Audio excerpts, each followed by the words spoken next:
Dear student, good morning, अस्सलाम वालेकुम रहमतुल्लाहि व बरकातुहू।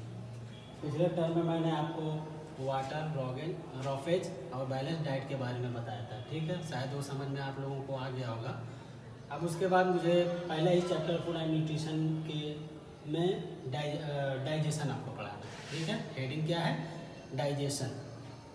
तो सबसे पहले मैं आपको डाइजेशन बता दूं क्या होता है। देखिए, हम जो भी सारी चीज़ें खाते हैं, ठीक है, ऐसा नहीं है कि सिर्फ हमारे बॉडी के अंदर फूड ही फूड मतलब जो चला जाता है और वैसे ही इसको आउटपुट कर दिया जाता है, ये नहीं है। क्योंकि जो फूड हम लोग खाते हैं उसमें से जो न्यूट्रिशन होता है उसको अब्जॉर्ब किया जाता है। ऐसा नहीं है कि हम लोग खाना खा लिए तो इसका काम बस वही खाने तक का मामला रहेगा।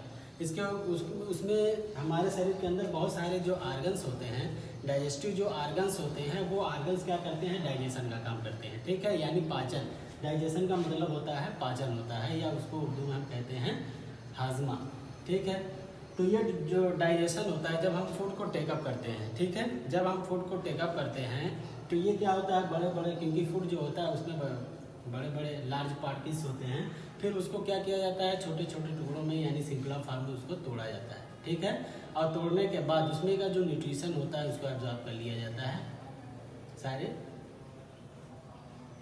ठीक है, एब्जॉर्ब कर लिया। तो देखिए, अब न्यूट्रिशन है, डाइजेशन है क्या। तो सबसे पहले मैं आपको डिफिनीशन बता दूं। The nutrients in our food,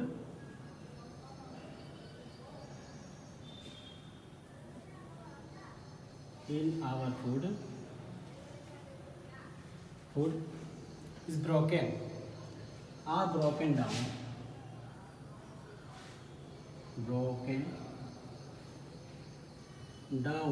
into simpler form. This is called digestion. ये डाइजेशन की डिफिनीशन है। तो क्या होगा? Nutrients in our food are broken down into simpler form, this is called digestion, ठीक है। इसका क्या मतलब हो गया कि यानी जो हम लोग फूड वगैरह जो लेते हैं तो उससे जो होता है न्यूट्रिशन को हम क्या करते हैं?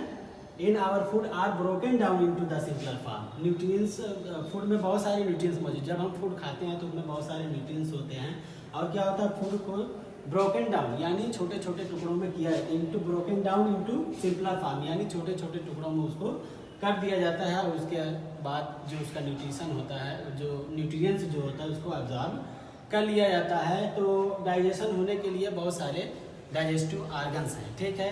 तो पहला है डाइजेस्टिव, तो डाइजेशन समझ में आया, यानी जो फूड हम लेते हैं और लेने के बाद जो बड़े बड़े टुकड़े होते हैं उसको छोटे फॉर्म में तब्दील कर दिया जाता है, बदल दिया जाता है। बदलने के बाद उसमें के जो न्यूट्रिएंट्स होता है उसको हम अपनी बॉडी के ज़रिए से अब्जॉर्ब कर लेते हैं, ठीक है। इस प्रोसेस को हम कहते हैं डाइजेशन, ठीक है। अब बात आती है डाइजेशन के बाद ये पूछा जाता है डाइजेस्टिव आर्गन कौन कौन से हैं जिससे हमारा फूड डाइजेस्ट होता है। तो डाइजेस्टिव आर्गन यानी हजम करने वाले अंग कौन कौन से हैं, ठीक है। कौन कौन से हजम करने वाले हैं आर्गन्स? पहला है माउथ, ठीक है। माउथ के बाद होता है ओइसोफेगस, ठीक है। इसको हम फूड पाइप भी कहते हैं, फूड पाइप, ठीक। उसके बाद है स्टमक, ठीक है। क्या है? स्टमक। फिर डाइजेस्टिव ऑर्गन स्टमक के बाद क्या होता है? स्मॉल इंटेस्टाइन,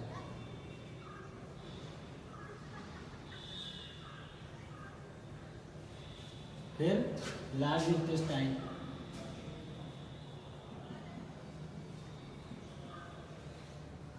फिर लार्ज इंटेस्टाइन के बाद एनस होता है, ठीक है। ये डाइजेस्टिव आर्गन्स हैं। क्या है? ये सब डाइजेस्टिव आर्गन्स हैं। इसमें क्या होता है? फूड जो होता है डाइजेस्ट होता है यानी हजम होता है, ठीक है। सबसे सीरियल चलते हैं सबसे पहले माउथ। तो माउथ जो होता है, माउथ में हम क्या करते हैं, फूड को टेकअप करते हैं, ठीक है। इसमें बहुत सारे दांत होते हैं और दांत क्या करते हैं, चबाने का काम करते हैं। जो कुछ हम फूड वगैरह लेते हैं वो क्या करते हैं, ये दांत जो होते हैं वो चबाने का काम करते हैं, ठीक है। और उसको ग्रिंड करते हैं, ग्रिंड माने होता है चबाना, ठीक है। तो दांत जो होते हैं वो माउथ के अंदर फूड को क्या करते हैं, खूब ग्रिंड करते हैं, यानी चबाते हैं।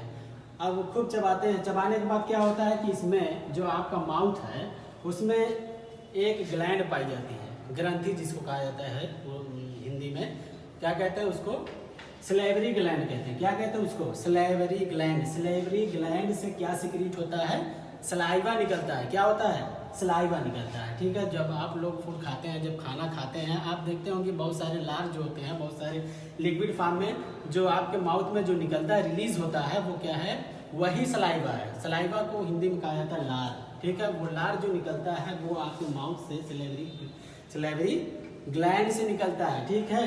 तो ये माउथ में पाया जाता है और क्या करता है, आपके फूड को स्मूथ सॉफ्टन करता है, यानी खूब इसमें पेस्ट बना देता है। आपके माउथ में पेस्ट यानी चटनी कह लीजिए, एक हिसाब से आपके फूड को क्या करेगा, चटनी बना देता है, ठीक है। तो ये सारे, तो ये माउथ में इसका सबसे पहले आपका जो फूड होता है वो माउथ में डाइजेशन होता है। माउथ में जब डाइजेशन हो जाता है, जब एक पेस्ट बन गया, ठीक है, तो जबान भी जो होती है वो भी क्या करती है, उसको मिक्स करती है सारे फूड को। जब सलेवरी ग्लैंड से सलाइवा जब निकलता है उसको क्या करता है, लार जो होती है उसको खूब मिक्स करती है, ठीक है। जबान का भी यहाँ पे रोल है, ठीक है। तो अब यहाँ पे ये डाइजेशन माउथ में हो गया। अब माउथ में होने के बाद क्या होगा, जो सलेवरी ग्लैंड रिलीज करता है सलाइवा को, वो एकदम सॉफ्टन बना देगा, मुलायम बना देगा, उसको स्मूथ बना देगा। अब वो क्या होगा, माउथ से वो आएगा कहाँ पे, ये तो आपका माउथ है।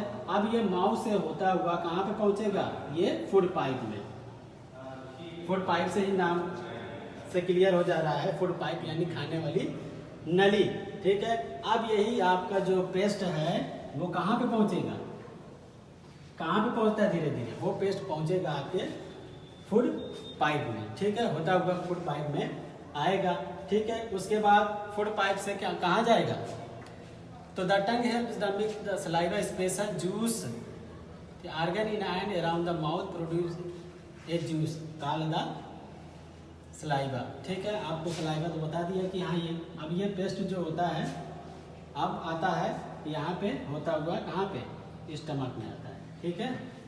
अब कहाँ पे, फूड पाइप के जरिए से जो आपका फूड है कहाँ पे पहुँचेगा, स्टमक में पहुँचेगा। तो स्टमक क्या करता है, स्टमक में कम से कम कई घंटे तक इसी यहीं में पड़ा रहता है, ठीक है। अब डाइजेशन जो होता है आपके स्टमक में, स्टमक है क्या, एक muscular tube like bag like structure होती है जो मसल्स की बनी होती है। आप जानते हैं आपकी बॉडी पूरी मसल की ही बनी होती है। ये एक थैले की तरह होता है, एक थैला, ठीक है। तो जो फूड होता है वो आपके स्टमक में पहुंचता है और यहाँ पे भी डाइजेशन होता है और यहाँ पे भी बहुत सारे डाइजेस्टिव जूस जो होते हैं वो निकलते रहते हैं, रिलीज होते हैं, जिससे आपका फूड और क्या होता है, स्मॉल पार्ट में डिवाइड होता है, ठीक है। तो digestive juice stomach breaks down the protein in the food. अब यहाँ पे प्रोटीन जो होता है वो क्या होता है, एक एंजाइम का नाम है जिसको हम पेप्सिन कहते हैं। वो पेप्सिन जो होती है वो प्रोटीन को तोड़ने का काम करती है। बहरहाल इस तरह तो जान लीजिए, पेप्सिन जो होती है वो प्रोटीन को तोड़ने का काम करती है, ठीक है, ठीक है। From the stomach the food goes into the small. अब यहाँ से जब इसका डाइजेशन हो जाता है, हो जाने के बाद अब कहाँ पे आएगा, ये स्मॉल इंटेस्टाइन में, ठीक है। स्मॉल इंटेस्टाइन में, ठीक है, कहाँ पहुँचेगी, स्मॉल इंटेस्टाइन में पहुँचती है, ठीक है। क्योंकि ये भी ट्यूब लाइक स्ट्रक्चर होता है। ये स्मॉल जो इंटेस्टाइन होती है वो लार्ज होती है थोड़ा सा, मतलब इसमें बहुत सारे जैसे आपको स्ट्रक्चर से ही पता चल रहा है कि इसमें जो यहाँ पे फूड आ रहा है तो धीरे धीरे इसका जो होता है डाइजेशन होना शुरू हो जाता है, ठीक है। इसमें भी बहुत सारे जो होते हैं डाइजेस्टिव जूस होते हैं वो उसको डाइजेस्ट करने का काम करते हैं, ठीक है। अब this is long tube where the mix with digestive on special digestive juice. अब यहाँ पे देखिए एक स्पेशल डाइजेस्टिव जूस निकलता है जिसको हम कहते हैं बाइल जूस। बाइल जूस जो होता है वो लीवर से निकलता है, ठीक है। कहाँ से निकलता है, लीवर से निकलता है लीवर बाइल जूस। और उसको क्या करता है, फैट को तोड़ने का काम। फैट यानी जो ऑयली वगैरह हम जो चीज़ खाते हैं उसमें फैट होता है। तो ये जो होता है, जो बाइल जूस होता है वो फैट को तोड़ने का काम करता है। यानी अगर फैट है तो उसको बारीक बारीक ड्रॉपलेट में यानी छोटी छोटी बूंदों में इसको डिवाइड करता है। ठीक है, अब ये आपका खाना अभी स्मॉल इंटेस्टाइन में था। ठीक है, अब ये स्मॉल इंटेस्टाइन में क्या होता है कि जब पूरी तरीके से डाइजेस्ट हो जाता है उसके बाद digest food absorb by the टिनी blood vessel. ठीक है, अब उसी में यानी स्मॉल इंटेस्टाइन में ही क्या होता है, स्मॉल इंटेस्टाइन में ही बहुत सारे ब्लड वेसल्स होते हैं। ठीक है, रक्त वाहिकाएं जिसको कहते हैं, या ब्लड को ले जाने वाली नली। ठीक है, अब वो क्या करता है, जिसे इसमें जो भी न्यूट्रिएंट्स होते हैं, जो भी फूड वगैरह होता है उसको ब्लड वेसल्स के जरिए से अब्जॉर्ब कर लिया जाता है और बॉडी पार्ट में इसको भेज दिया जाता है, यानी कैरी कर लिया जाता है। ठीक है, अब कैरी करने के बाद क्या होगा, अब इसको लार्ज इंटेस्टाइन में पहुंचा दिया जाता है। कहाँ पे, लार्ज इंटेस्टाइन में। लार्ज इंटेस्टाइन ये है, ठीक है, स्मॉल इंटेस्टाइन ये है। तो क्या होता है, लार्ज इंटेस्टाइन में पहुंचाने के बाद इसमें का देखिए सारे जो फूड होते हैं ऐसा नहीं है कि सब डाइजेस्ट हो जाते हैं, कुछ अनडाइजेस्ट भी होते हैं। तो अनडाइजेस्ट फूड जो है उसमें बहुत सारे वाटर्स होते हैं, और वाटर क्या करेगा, ये लार्ज इंटेस्टाइन, ठीक है, वाटर को एब्जॉर्ब करता है। ठीक है, क्या करेगा, वाटर को एब्जॉर्ब कर लेगा, और एब्जॉर्ब करने के बाद जो अपचित भोजन पदार्थ अनडाइजेस्टेड जो फूड वेस्ट है, अब उसको बाय द एनस के जरिए से आपके बॉडी से उसको रिलीज कर देगा, आउटपुट कर देगा। ठीक है, इस तरीके से डाइजेशन होता है। ठीक है, तो शायद समझ में आ गया होगा। तो अब डाइजेशन के बाद अब आती है बात, दूसरी हेडिंग है things to keep in mind. Things to keep in mind,